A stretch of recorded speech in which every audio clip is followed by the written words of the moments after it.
তবে অনেক মানুষ যারা ভালো হওয়ার পরেও, যারা আল্লাহর দ্বীন মেনে চলার পরেও বিপদগ্রস্ত থাকে, কষ্টে থাকে, দুঃখে থাকে, তাদের সান্ত্বনা কোথায়? সে বুঝতে পারে না যে আল্লাহ সুবহানাহু তাআলা আমাকে কোন পাপের শাস্তি দিচ্ছেন, না আল্লাহ সুবহানাহু তাআলা আমাকে পরীক্ষা করছেন। এই যে বিপদ আপদ, সমস্যা, প্রবলেম, এটির সাথে একজন মুমিনের আচরণ কি হওয়া উচিত? এই বিপদ আপদ বিষয়ে আল্লাহ সুবহানাহু তাআলা পবিত্র কোরআন মাজিদে বলেছেন যে তিনি প্রত্যেক মুমিনকে লানাবলুয়ান্নাকুম বিশাইইম মিনাল খাউফি ওয়াল জুই পরীক্ষা করে থাকেন ভীতি দিয়ে, ক্ষুধা দিয়ে, ওয়া নাকসিম মিনাল আমওয়াল টাকা পয়সার ক্ষতি দিয়ে, ওয়াল আনফুস মৃত্যু দিয়ে, ওয়াস সামারাত ফল ফলাদি ফসলাদি ধ্বংস হয়ে যাওয়ার মাধ্যমে, ওয়াবাশশিরিস সাবিরিন আর তোমরা ধৈর্যশীলদেরকে সুসংবাদ দাও, ইন্নাল্লাহা মাআস সাবিরিন নিশ্চয় আল্লাহ সুবহানাহু তাআলা ধৈর্যশীলদের সাথে আছে। ধৈর্য, সবর কাকে বলে? গ্রামে গাইবান্ধা রংপুরে মুরগিকে টোপা দিয়ে যে ঘিরে রাখা হয়, এই টোপা দিয়ে ঘিরে রাখাকে আরবিতে বলা হয় সবর। সাধারণত কোনো মুরগি যখন অপবিত্র জিনিস খায়, মানুষের পেশাব পায়খানা ভক্ষণ করে, তখন ওই মুরগির পবিত্রতা, খাওয়ার পবিত্রতা তৈরি করার জন্য 3 দিন টোপা দিয়ে বেঁধে রেখে সেখানে ভালো খাবার দিতে হয়। সেই ভালো খাবার খেতে খেতে মুরগির শরীর পবিত্র হলে আবার সেটিকে জবাই করে হালাল খাদ্য হিসেবে খাওয়া যাবে।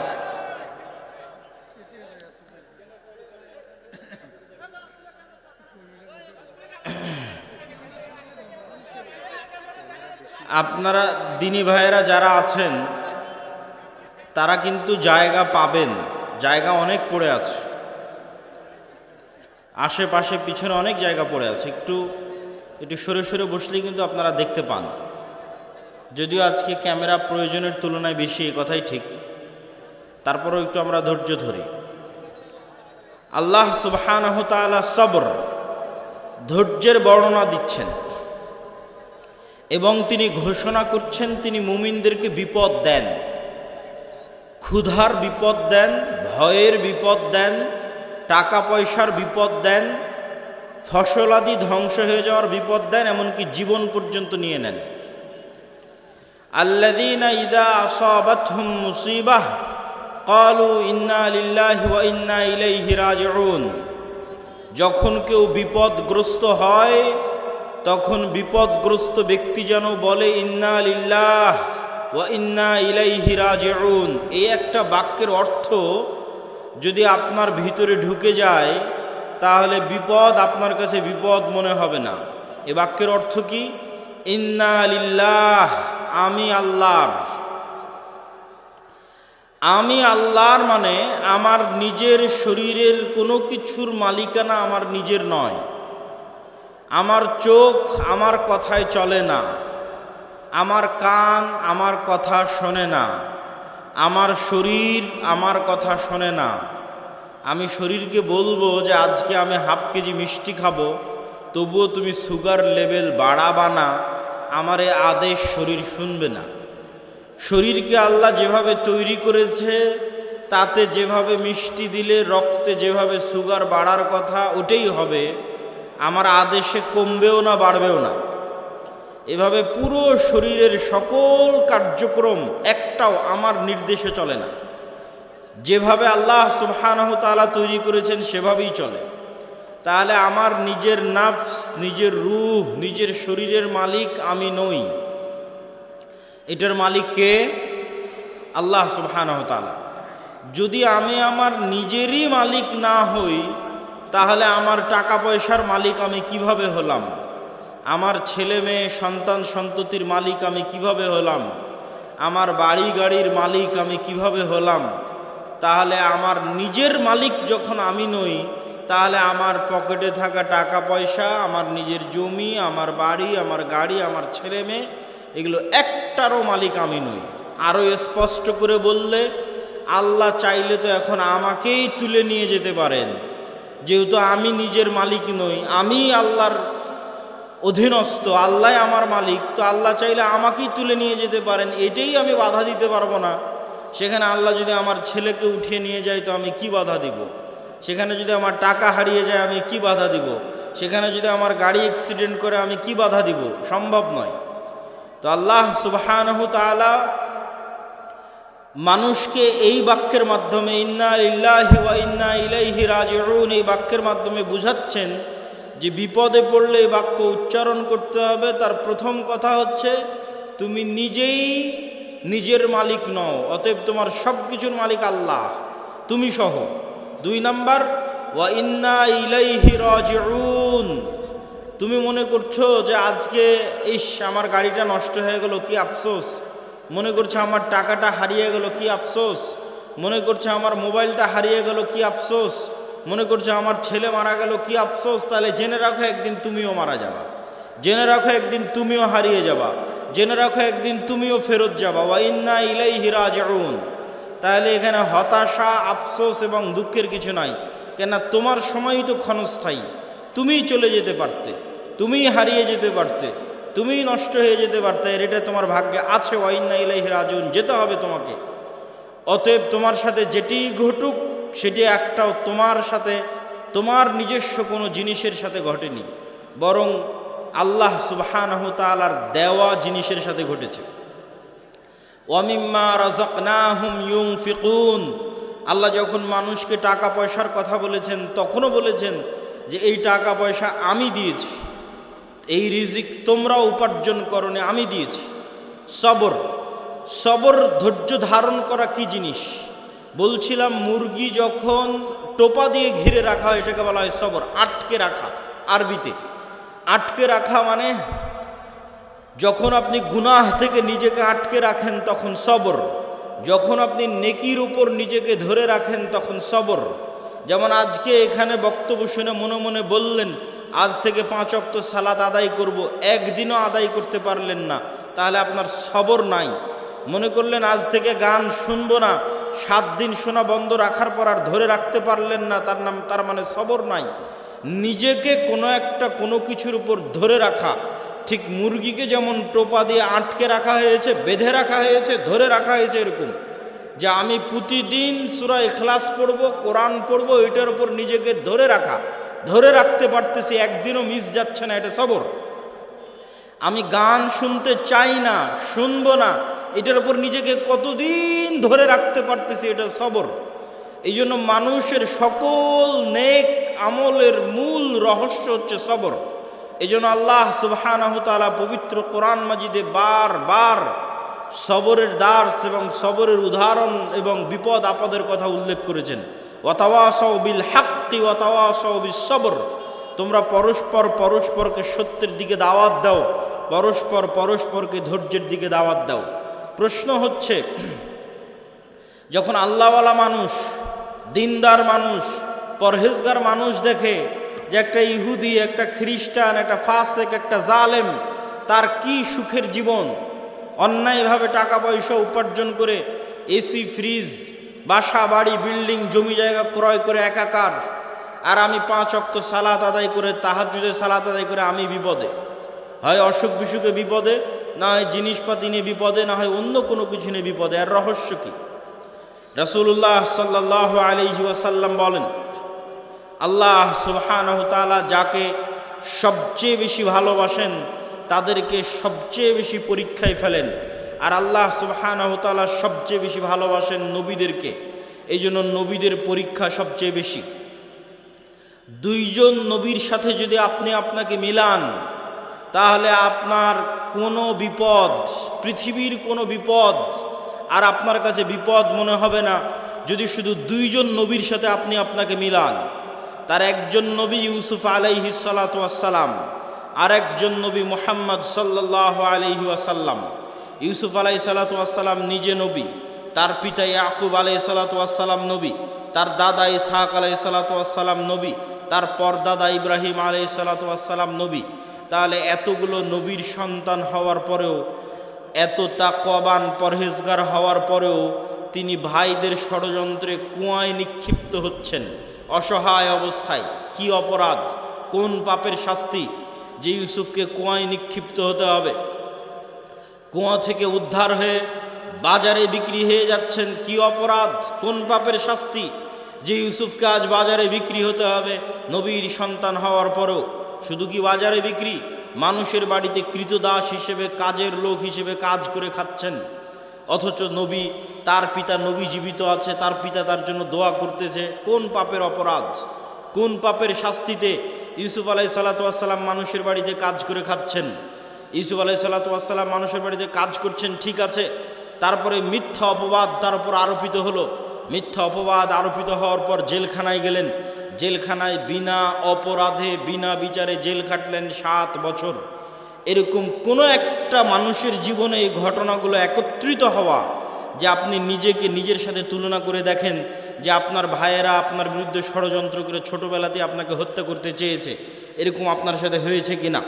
2 নম্বর, আপনি মানুষের বাড়িতে কৃতদাস হিসেবে কাজ করেছেন কিনা, আপনি মানুষের বাড়ির কাজের লোক কিনা? 3 নম্বর, আপনার উপর মিথ্যা অপবাদ দেওয়া হয়েছে কিনা? 4 নম্বর, আপনি বিনা অপরাধে বিনা বিচারে 7 বছরের বেশি জেল খেটেছেন কিনা? একসাথে এতগুলো ঘটনা আপনার জীবনে ঘটেছে কিনা? নবী নাম্বার 2 মুহাম্মদ সাল্লাল্লাহু আলাইহি ওয়াসাল্লাম। মুহাম্মদ সাল্লাল্লাহু আলাইহি ওয়াসাল্লাম দাওয়াতি জীবনে কি বাধা বিপত্তির সম্মুখীন হয়েছে সেটা তো আমরা বহু শুনেছি, কিন্তু ব্যক্তিগত জীবনে তিনি এতিম অবস্থায় পৃথিবীতে এসেছেন এবং অল্প কিছুদিন পরেই তার মাও দুনিয়া থেকে বিদায় নিয়েছে। এমন কেউ যার সাথে রাসূল সাল্লাল্লাহু আলাইহি ওয়াসাল্লামের জীবনে যা ঘটেছে তা হুবহু ঘটবে বা তার কাছাকাছি ঘটবে এরকম মানুষ পৃথিবীতে খুঁজে পাওয়া কঠিন। সেটা কি এক, যে আপনার পিতা ছোটোবেলায় মারা গেছে, আপনার মাও ছোটোবেলায় মারা গেছে, আপনি পিতা মাতার আদর স্নেহ ছাড়াই বড় হয়েছেন, সবগুলো আপনার জীবনে মিলে কিনা দেখেন। কারো কারো জীবনে মিলতে পারে একটা, যে হ্যাঁ বাপ মারা গেছে কিন্তু মা বেঁচে ছিল। কারো জীবনে মিলতে পারে মা মরে গেছে বাপ বেঁচে ছিল। খুব কম মানুষের জীবনে মিলবে যে না ওর মাও ছোটোবেলায় মরে গেছে বাপও মরে গেছে, খুব কম। তাও যদি মিলে তাহলে ঠিক আছে।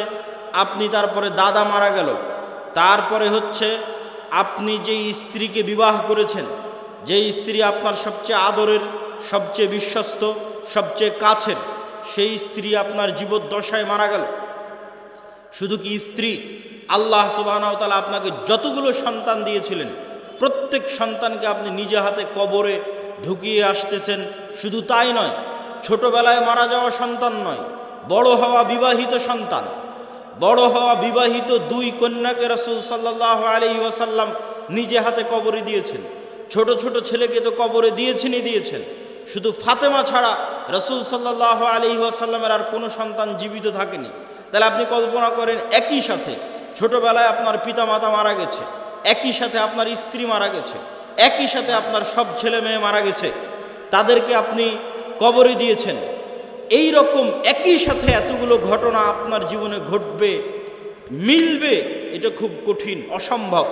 তাহলে নবী হওয়ার পর রাসূল সাল্লাল্লাহু আলাইহি ওয়াসাল্লাম কোন পাপের শাস্তিতে, কোন অপরাধের শাস্তিতে এতগুলো ব্যক্তিগত জীবনের বিপদের মুখোমুখি হচ্ছেন? দাওয়াতি জীবনের নয়, দাওয়াতি জীবনের ঘটনা তো আরও লম্বা। শিয়াবে আবি তালেবে যখন তার চাচাকে সহ 3 বছর যখন ঘিরে রাখা হলো, গৃহবন্দী রাখা হলো, যখন খাবারের কোনো কিছু ছিল না, যখন তায়েফের ময়দানে মারা হলো, আঘাত করা হলো, যখন বদর উহুদে হত্যা করার চেষ্টা করা হলো, যখন মক্কায় হত্যার চেষ্টা হলো, অসংখ্য দাওয়াতি জীবনে বাধা রাসূল সাল্লাল্লাহু আলাইহি ওয়াসাল্লামের, সেগুলোতে আমরা গেলাম না। সম্মানিত উপস্থিতি, শুধু এই 2 নবীর জীবনের সাথে যদি আপনি আপনার নিজের জীবনকে মিলান, তাহলে আপনার জীবনে আর কোনো কষ্ট, কোনো দুঃখ, কোনো বিপদ, কোনো সমস্যা আর বিপদ আর দুঃখ আর কষ্ট বলে মনে হবে না। মনে হবে না আসলেই আল্লাহ সুবহানাহু ওয়া তাআলা যাদেরকে ভালোবাসেন তাদেরকে আল্লাহ সুবহানাহু ওয়া তাআলা পরীক্ষা করতে চান। কেন পরীক্ষা করতে চান? রাসূল সাল্লাল্লাহু আলাইহি ওয়াসাল্লাম বলেন, মা মিন মুসলিমিন, এমন কোনো মুসলমান যে বিপদগ্রস্ত হয়। কেমন বিপদগ্রস্ত? যে তার পায়ে একটা কাঁটাও যদি ফুটে, তার পায়ে যদি একটা কাঁটাও ফুটে, শুধু তাই না, সে যদি ন্যূনতম দুশ্চিন্তার মধ্যেও থাকে, হাম্মিন আও হুজনিন, যদি ন্যূনতম দুশ্চিন্তার মধ্যেও থাকে, তাহলে এই কাঁটা ফুটার মাধ্যমে, এই দুশ্চিন্তার মাধ্যমে আল্লাহ সুবহানাহু ওয়া তাআলা তার গুনাহকে ক্ষমা করে দেন। আল্লাহু আকবার।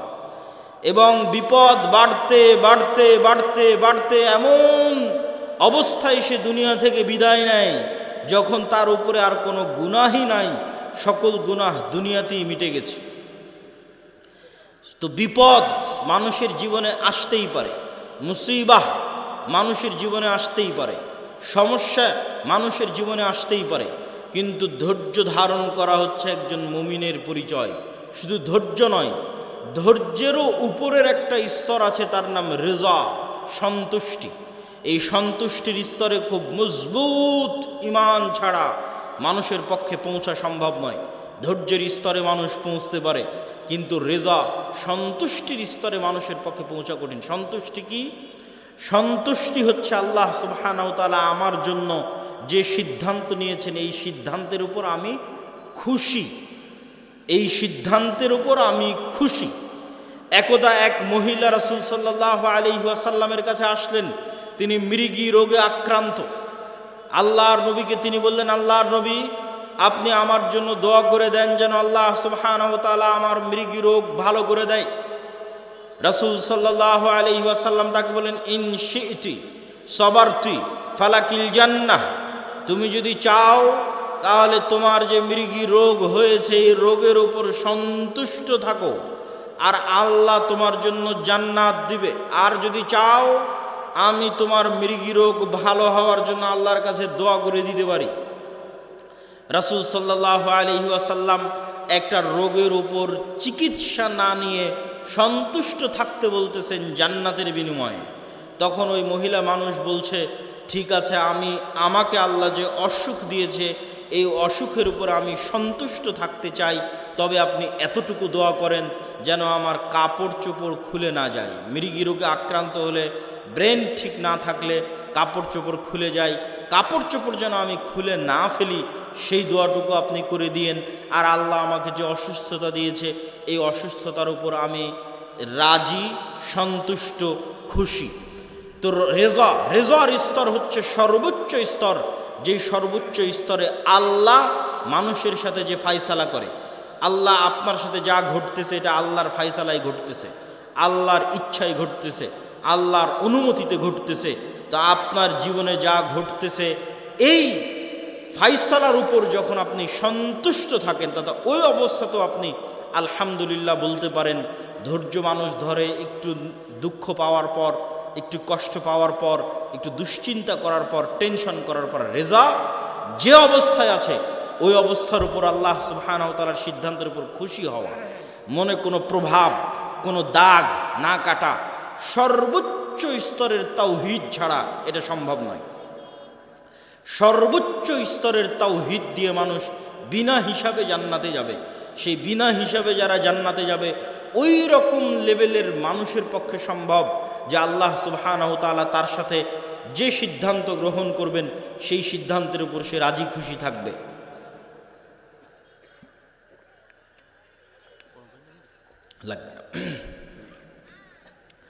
তো আমরা আলোচনার শুরুতেই, যদিও আজকে আমার আলোচনার মূল বক্তব্যের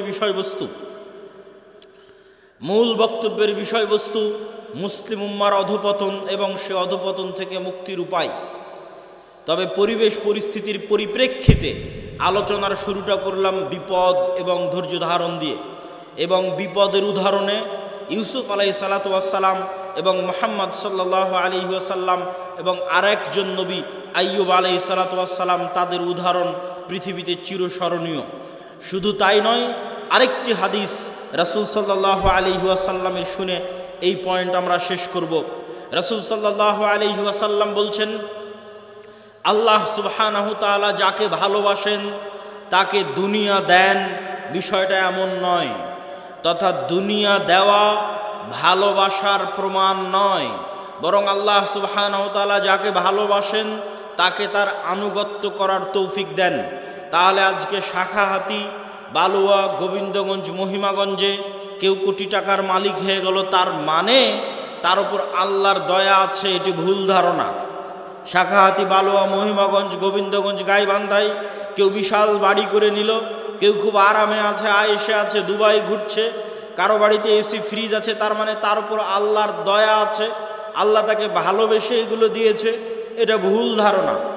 ভালোবাসা বুঝতে হলে কি দেখতে হবে? আল্লাহ তাকে আনুগত্য করার তৌফিক দেয় কিনা। সকালে যখন ফজরের আজান দিবে তখন জানালা খুলে দেখবেন যে একদল মানুষ, অল্প সংখ্যক মানুষ গুটি গুটি পায়ে মসজিদের দিকে এগিয়ে যাচ্ছে। ওই যে ফজরের সালাত যাকে আল্লাহ জামাতে পড়ার তৌফিক দিয়েছে, ওই মানুষকে আল্লাহ ভালোবাসে, বলেন আল্লাহু আকবার। আর আল্লাহ সুবহানাহু ওয়া তাআলা আপনাকে ভালোবাসেন কিনা, আপনাকে যে শাস্তি দিচ্ছেন, এটা আপনি কি দিয়ে বুঝবেন? দেখবেন আপনি গুনাহে লিপ্ত আছেন, এটাই শাস্তি। এর চেয়ে বড় শাস্তি পৃথিবীতে আর হয় না। আল্লাহ আপনাকে হারাম কাজে লিপ্ত রেখেছে, এটাই শাস্তি। আল্লাহ আপনাকে গুনাহে লিপ্ত রেখেছে, এটাই শাস্তি। পৃথিবীর নিকৃষ্ট থেকে নিকৃষ্ট কাজ আপনার হাত দিয়ে হচ্ছে, এটাই শাস্তি। আপনি আল্লাহর রহমতের দরজা থেকে বিতাড়িত, আল্লাহর রহমতের দুয়ার থেকে বিতাড়িত, এটাই শাস্তি। অতএব দুনিয়া পাওয়ার উপর নির্ভর করে না যে মানুষকে আল্লাহ সুবহানাহু ওয়া তাআলা ভালোবাসেন কিনা, বরং দুনিয়াতে আল্লাহ তাকে আল্লাহর আনুগত্যের তৌফিক দিচ্ছে কিনা, এইটা দিয়ে সে বুঝতে পারবে যে হ্যাঁ, আল্লাহ আমাকে 5 ওয়াক্ত নামাজ পড়ার সুযোগ দিচ্ছে, তার মানে আল্লাহর দয়া আমার উপর আছে। আর 5 ওয়াক্ত নামাজ এত চেষ্টা করি তাও পড়তে পারি না, তাহলে আল্লাহর দয়া আসলে নাই। এত চেষ্টা করি কোরআন পড়তে পারি না, তাহলে আল্লাহর দয়া আমার সাথে নাই। কোনো একটা সমস্যা আছে যে কারণে আমি আল্লাহর দয়া পাচ্ছি না। আল্লাহর দয়া পেতে পাওয়ার আলামতই হচ্ছে আমি 5 ওয়াক্ত সালাত আদায় করতে পারছি, আমি কোরআন তেলাওয়াত করতে পারছি, এটাই আল্লাহর দয়া পাওয়ার আলামত। আর আল্লাহ সুবহানাহু ওয়া তাআলা আপনাকে ভালোবাসেন কিনা সেটা বোঝা যাবে স্থায়ী ঠিকানা পরকাল, যেটা বহু বক্তব্যে বলেছি, ঈমান বিল গায়বি ইয়াকিন। দুনিয়ার সকল কিছুর বিনিময়ে মানুষ পরকালের মাঠে বাঁচতে চাইবে যে আল্লাহ সুবহানাহু ওয়া তাআলা তাকে পরকালে মুক্তি দিক, কিন্তু তারপরেও পরকালে তার জন্য মুক্তি কঠিন হয়ে দাঁড়াবে দুনিয়ার সকল সম্পদের বিনিময়ে হলেও। তাহলে ওই সম্পদ, ওই ধন দৌলত আপনি দুনিয়াতে আঁকড়ে ধরে থাকবেন, এইটা দিয়ে আপনি পরকালে মুক্তি পাবেন না। বরং আপনাকে এই ধন সম্পদ, এই ধন দৌলত দান করে কিয়ামতের মাঠে ধনী অবস্থায় উঠতে হবে, কিয়ামতের মাঠে কোটিপতি অবস্থায় উঠতে হবে, কিয়ামতের মাঠে কোটি কোটি টাকা আপনার হাতে থাকতে হবে, যেন কিয়ামতের মাঠে বিপদে পড়লে আপনি বাঁচতে পারেন। তো কিয়ামতের মাঠে কোটি কোটি টাকা কিভাবে থাকবে? নতুন করে কিয়ামতের মাঠে ব্যবসা বাণিজ্য করার সুযোগ নাই। যা ব্যবসা বাণিজ্য দুনিয়াতেই করে, দুনিয়াতেই সেই টাকা আল্লাহর অ্যাকাউন্টে জমা দিয়ে কিয়ামতের মাঠে কোটিপতি অবস্থায় উঠতে হবে। তাহলে দুনিয়ার কেস, কোর্ট কাচারি, মামলা মোকদ্দমায় যেমন টাকার জরিমানা দিয়ে বাঁচা যায়, কিয়ামতের মাঠে আল্লাহর দরবারে যে মামলা মোকদ্দমা হবে, কেস জরিমানা হবে, ওখানে আপনি যে কোটি টাকার মালিক হবেন, ওই টাকা দিয়ে তখন আপনি ওই মামলা মোকদ্দমাগুলো খালাস করাতে পারবেন আপনার টাকার জোরে, টাকার ক্ষমতায়। এই জন্য ইবাদতের জগতে যতগুলো পাওয়ারফুল শক্তিশালী ইবাদত আছে, তার মধ্যে একটি হচ্ছে টাকা। আল্লাহ সুবহানাহু ওয়া তাআলা জান্নাত বিক্রি করে দিতে চেয়েছেন দুটো জিনিসের কাছে। সালাত আদায় করে আপনি গ্যারেন্টি দিতে পারবেন না, নিশ্চিত শতভাগ গ্যারেন্টি দিতে পারবেন না যে না আমি জান্নাত আমার হয়েই গেছে। কেন পারবেন না? আপনি গ্যারেন্টি দিতে পারবেন না যে আমার সালাত ফরজ হওয়ার পর থেকে 1 ওয়াক্ত সালাতও মিস দেয়নি, এই কারণে পারবেন না। হ্যাঁ, যদি এটা গ্যারেন্টি দিতে পারতেন যে আমার উপর সালাত ফরজ হওয়ার পর থেকে 1 ওয়াক্ত সালাতও মিস দেয়নি, 1 ওয়াক্ত সালাতও কাজা করিনি, তাহলে সালাত দিয়েই আপনি নিশ্চিত জান্নাতে চলে যেতেন। কিন্তু আপনি নিজেই গ্যারেন্টি দিতে পারবেন না যে কই আমি সালাতে কোনোদিন অবহেলা করিনি।